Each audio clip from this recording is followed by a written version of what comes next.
Yo les potes, c'est Spanox et j'espère que vous allez bien. On se retrouve aujourd'hui pour une nouvelle vidéo, concernant le karma dans le football. Ce sera le deuxième épisode. C'est vrai que le premier épisode concernant les footballeurs qui ont été frappés par le karma vous a extrêmement plu. Du coup je me suis dit, pourquoi pas vous lancer un deuxième épisode. C'est parti.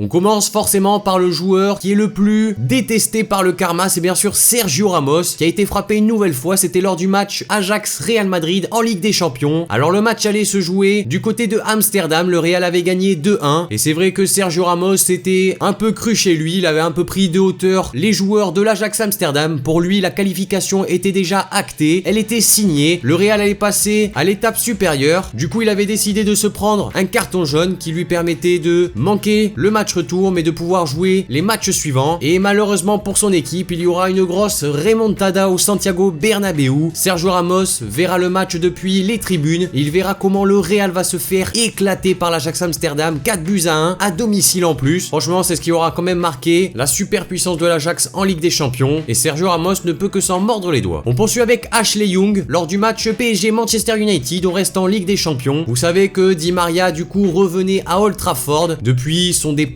chaotique. C'est vrai qu'il avait été transféré très cher à Manchester et il n'avait pas fait grand chose. En tout cas Di Maria c'est un joueur qui était très peu apprécié du côté de Manchester. Ashley Young va le pousser mais vraiment d'une force incroyable contre les barrières en face des supporters. Un geste qui va choquer un peu tout le monde. C'est un geste un peu violent, on va pas se mentir. Et malheureusement pour Young, le karma va frapper puisque Di Maria par la suite va être auteur de 2 passes décisives. La première pour Kimpembe sur corner et la seconde pour Mbappé. Di Maria va quand même bien se venger de Ashley Young et de tous les supporters de Manchester United. Mais bon, le karma va refrapper mais dans le sens inverse puisque le PSG va se faire éliminer. On passe ensuite en première ligue avec DeAndre Yedlin, défenseur américain, qui va faire une grosse faute non sifflée sur Olivier Giroud. Il va quand même lui mettre tout son coude dans la figure. L'arbitre ne sifflera rien. Yedlin aura même le culot de dire à Giroud de se relever et le karma va frapper puisque le joueur inscrira un but contre son camp juste après. Il aurait peut-être dû plutôt aider Giroud à se relever plutôt que faire le mariole. On enchaîne ensuite avec Dimitri Payet,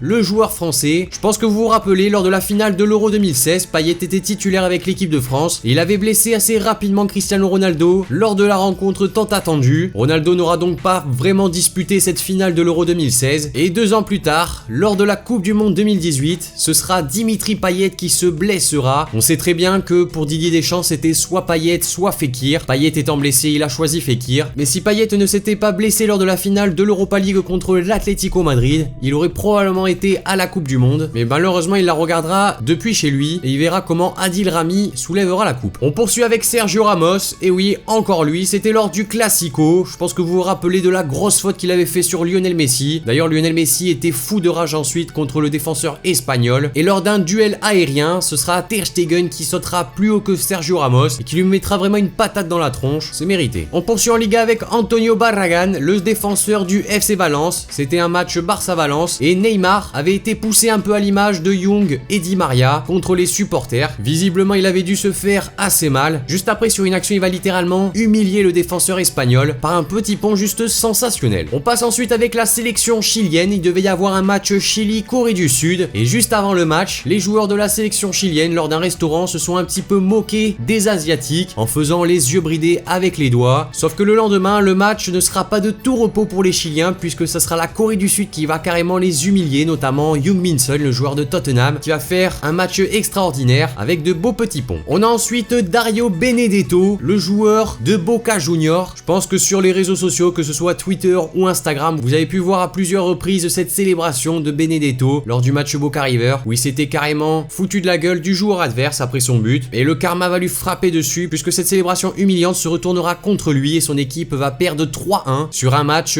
qui clairement est très important en Argentine. L'avant-dernier joueur de la vidéo, c'est encore Sergio Ramos, et cette fois c'était contre Diego Costa. Il lui avait fait vraiment une grosse faute non sifflée, il s'était bien sûr pas excusé, et par la suite Diego Costa va lui rendre la monnaie de sa pièce. Et on termine avec Moataz Zemzemi, un joueur de Strasbourg qui avait tenté de faire tomber Neymar lors d'un match Strasbourg-PSG. Autant dire qu'il avait eu du mal, mais ça avait tout de même énervé le joueur brésilien qui par la suite lui avait fait, on peut le dire, de belle misère.